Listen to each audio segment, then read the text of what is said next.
بسم اللہ الرحمن الرحیم۔ حضرت عبداللہ بن مسعود رضی اللہ تعالیٰ عنہ سے روایت ہے کہ وہ رسول اللہ صلی اللہ علیہ وسلم سے راوی ہیں کہ آپ صلی اللہ علیہ وسلم نے ارشاد فرمایا، قیامت کے دن جب حساب کے لیے بارگاہ خداوندی میں پیشی ہوگی تو آدمی کا پاؤں سرک نہ سکیں گے جب تک کہ اس سے 5 چیزوں کا سوال نہ کر لیا جائے گا۔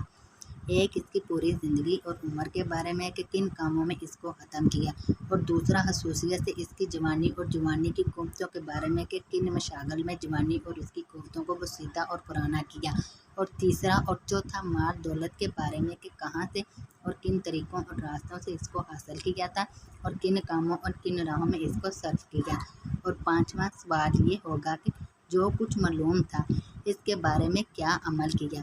تشریح: ہر شخص اپنی زندگی، اپنی جوانی، اپنی آمد و رفت اور اپنے علم فہم کا دنیا ہی میں محاسبہ کرے اور ذرا سوچے کہ دربار خداوندی میں کھڑا کر کے جب مجھ سے سر محشر یہ سوالات کیے جائیں گے تو میرا حال اور انجام کیا ہوگا۔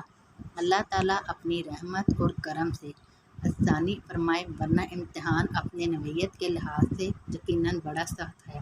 اور صرف وہی خوش نصیب بندے اس دن رسوائی سے بچ سکیں گے جو اس گھڑی کے آنے اور اس امتحان میں پہنچنے سے پہلے اس دنیا میں تیاری کر لیں اور زندگی اس طرح گزاریں کہ اس محاسبہ اور امتحان میں کامیاب اور سرخرو ہو۔